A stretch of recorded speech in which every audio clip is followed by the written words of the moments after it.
So one of the treats for me as a medical journalist is I get to travel the world meeting very, very, very cool people. And to sit on the stage with Edna today is really quite a treat because she doesn't know it, but I was at her hospital in the late, it was built in 2002, was it not? I was there in 2007 and knew of her, read about her, saw you in the PBS documentary. So it's a thrill for me to sit here and interview you today. Let me start from the basics. Your childhood. I know Somalia well. In Somaliland, as a young woman, you were not afforded the same education as the boys, but you sneaked around and you picked up bits and pieces. How did you do that in a primarily male-dominated culture, when girls weren't allowed to go to school? Well, I'm from Somaliland. I'm not from Somalia. All right. Somaliland, two different, yes. two distinct countries. One was former British Somaliland, and Somalia was La Somalia Italiana. Right. As there was La Côte Française de Somalie, which is now Djibouti. Right. Now, in British Somaliland Protectorate, when I was a child, there were no schools for girls, period. Education was not good for girls. What good would come out of a girl who's taught to read and write? Keep her at home. Don't send her to school. That was the mentality that's in those schools. But I had neighbors, I had boys who were going to school, and my father, who was a doctor, and the first doctor and father of healthcare, we always had books, and we had space in our house. And he assigned a veranda in our house where there was a blackboard, and in the afternoons, a teacher would come to gather the boys from the neighborhood and go over their lessons and teach them how to read and write. And so when he taught them how to write the letter A, I learned to write the letter A, and the B and the C and the D. And I just taught myself to read. So my parents discovered that I could identify letters of the alphabet from my dad's books. And they said, well, she's teaching herself to read. What do? The nearest school for girls was in Djibouti, La Côte Française de Somalie. And French became my first foreign language. That's where I went to school. And in 1953, the very first school for girls was opened. And I became a pupil teacher there. And what drew you to midwifery?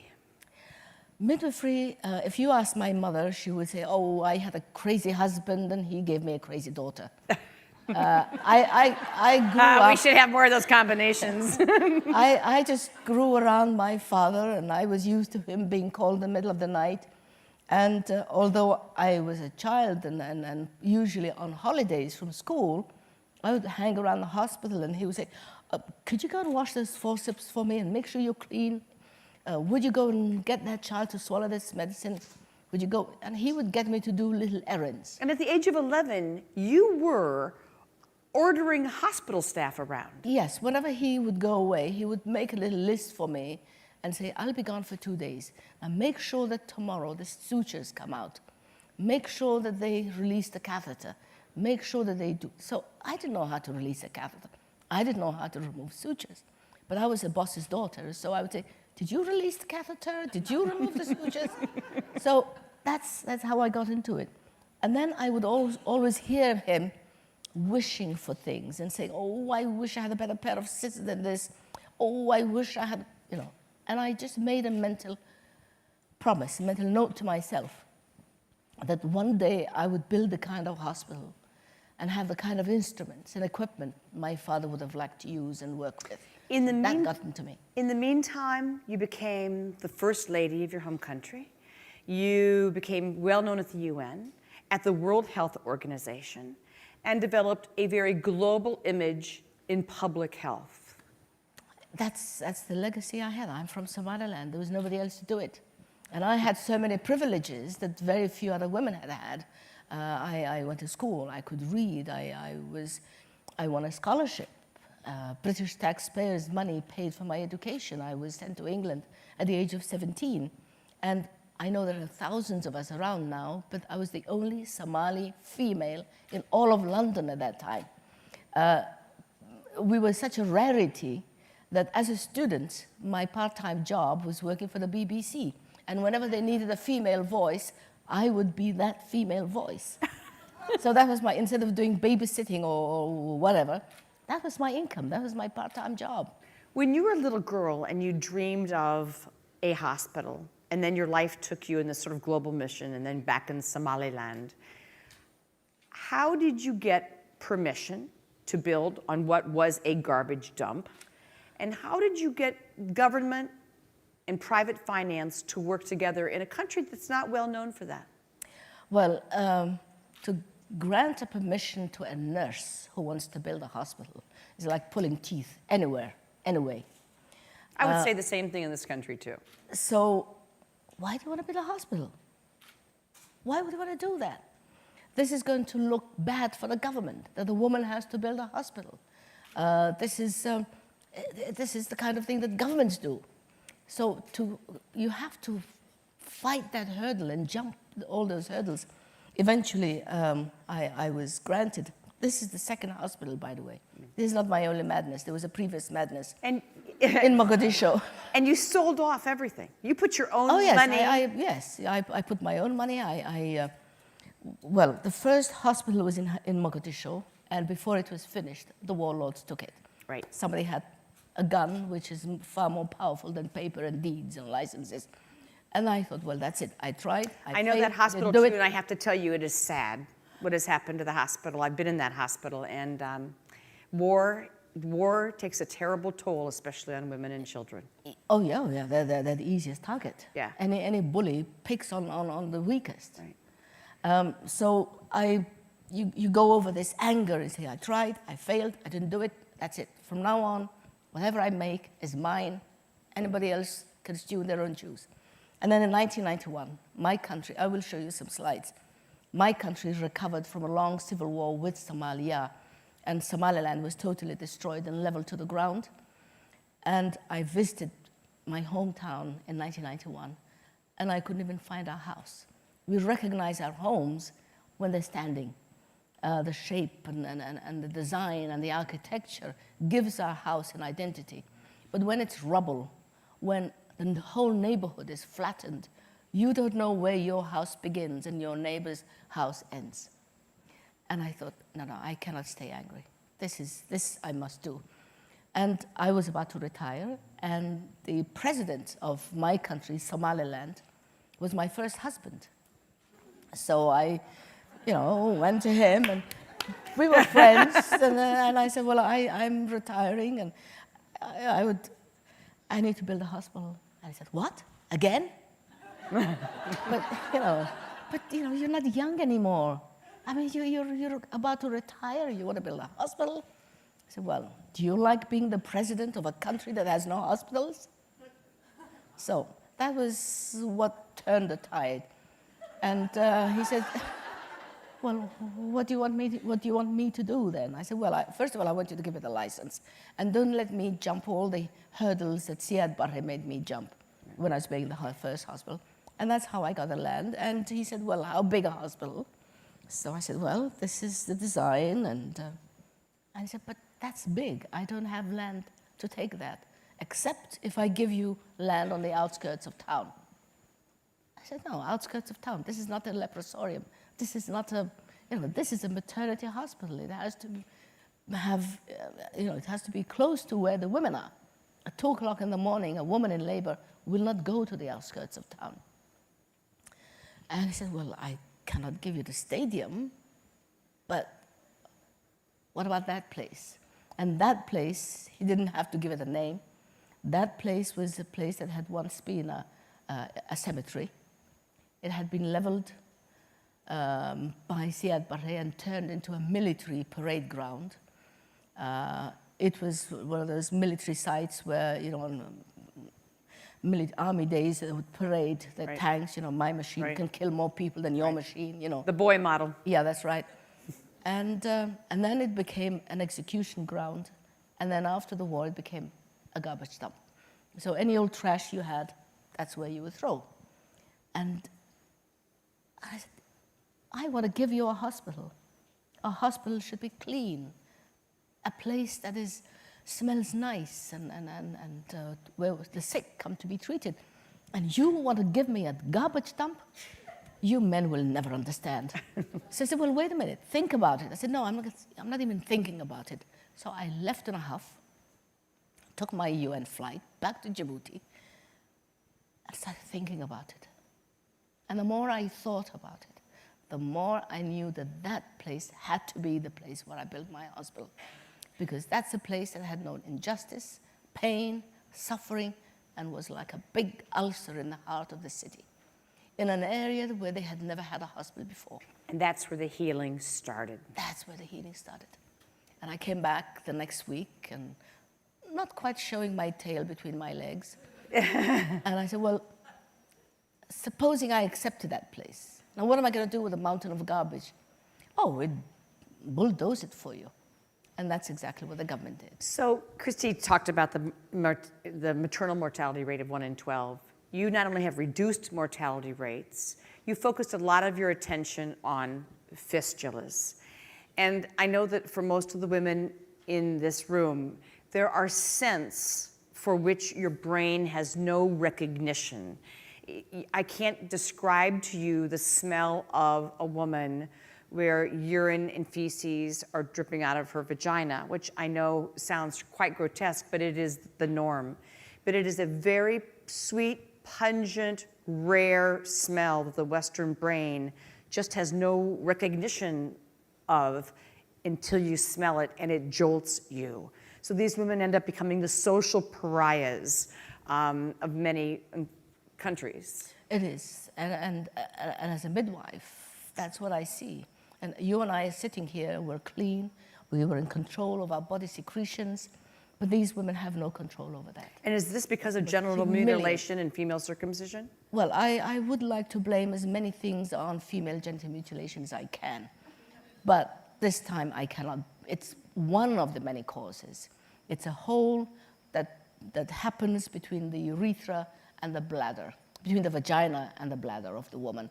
And where the head, usually when the head cannot come out, cannot be delivered and becomes impacted, it presses on that very thin tube, the urethra, and which becomes necrotic and has a hole. And urine leaks from there. And it can also happen between the vagina and the rectum. So you can have both a rectovaginal fistula and a vesicovaginal fistula at the same time, or one or the other. And usually this is because women can't get to the hospital in time. They are not delivered by people who know how to deliver, who are trained midwives. They're delivered by their grandmother, their neighbor, their friend, their sister. And one woman, I'm 75, I think I've seen many things in life. One of the most shocking things that I have seen was a woman who had a transverse lie. The baby was lying sideways, not by the head or the breech, and it prolapsed an arm. And the only person I know, I mean, after breakfast, it's not good. Oh no, it's But we do take for granted in this country that you feel a few Braxton Hicks contractions and off to the hospital you go. Oh, yes. The reality is that's not a lot of people's The only reality. person, that woman with a prolapsed arm, showed the presentation was her 9-year-old daughter. And all the 9-year-old daughter could do was just pull on that arm. And the arm comes off. Anyway, the woman was brought, she was still alive. We saved her. The baby was, of course, very, very dead. And can you imagine the trauma of that little girl? Right. Who her mother is saying, pull, Right. get it out, not knowing that it will not come out. And then the damage done later for future pregnancies. Of course. The emotional, the physical, the psychological, everything is gone. And it's all because they do not have trained midwives. And that's why I have set myself this goal, that we must train more midwives, not only in Somaliland, but everywhere. One of the things we've talked about in a lot of the breakout sessions here is how to get people, the talent into various organizations. How do you attract the talent you need? I go, I speak, I talk, I pray. Some hear me, many don't. And I'm here because I have, well, first of all, you're on the screen, you have the Friends of the Edna Hospital. It's a group of American women and Somali men and women who have formed a charity registered in the US, and they gather, they raise funds for us. I built the hospital with my own funds, but when my funds ran out, they were the support. I had the American, your taxpayers' money, build the outpatients for me. I have a generator today when the power goes out that was donated by Denmark. The British gave me a lot of equipment and the operating theatre. I am blessed. I am blessed. And I have my UN pension. When I die, that will stop. So. If you die. I You might be one of those people who gets an option. For the world, I think it's better. What is the one mistake that Western, well-meaning, nonprofit organizations make when they come into somebody else's country? I think criticism, tactless criticism, rather than helping the third world or that country to solve its problem or giving advice, very often they criticize, which brings down the shutters between those needing the help and those who have the potential to help. So I think tact is a good way that brings people together. Not, why are you doing this? This is savage, this is barbaric, it doesn't make friends. Are you surprised when people talk about you in terms of getting a Nobel Prize?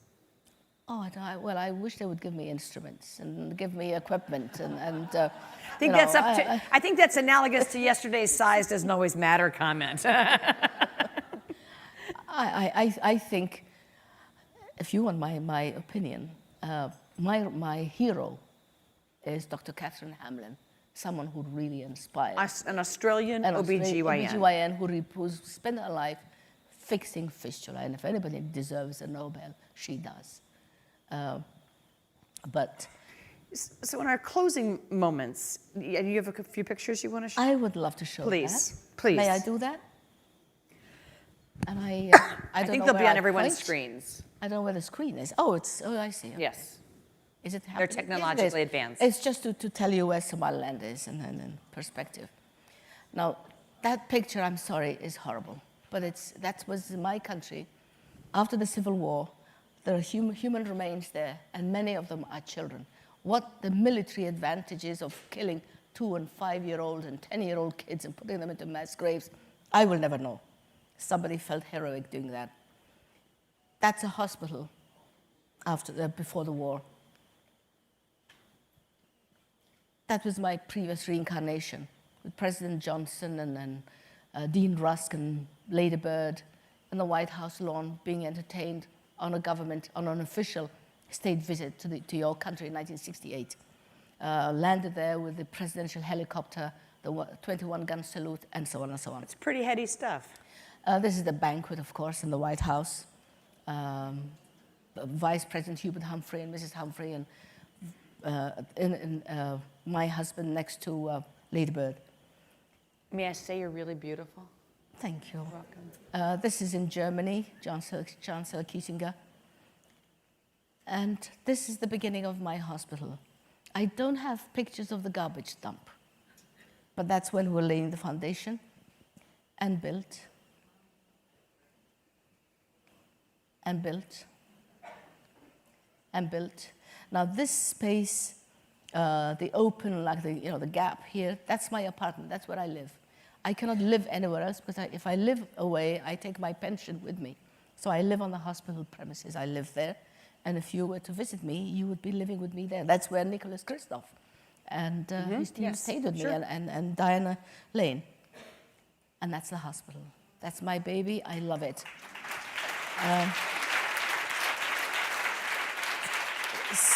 Some think I own it. I know it owns me. Well, That's the first baby born in the hospital, about 8 hours. Now these are my children. These are the girls. That's the future of my country. That's the future of hospitals. That's the first group of students being trained, and some graduating. And the girls in red, these are the midwives. These are the ones I would like to clone, and we need over 1,000 of them. And I have some documents here that I can share with everybody. And of course, the blue, dark blue are the more senior ones. We just graduated our very first 21 midwives who who got their Bachelor of Science degree in midwifery. It took me a lifetime, but we just got it Congratulations. this month. And we don't discriminate against boys. We train lab technicians and pharmacists as well. I like the men in the subservient positions, though. Well, and this is our OR, and we do a lot of surgery.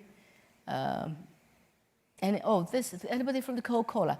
That's the second biggest Coca-Cola plant in Africa, and it's in Somaliland, and the students are having a field trip there, stacks of Coke. There you go. And they are on the grounds of the Coca-Cola factory. I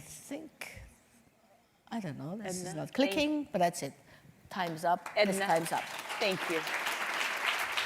Thank Pleasure. you. Thank you. Thank you, everyone.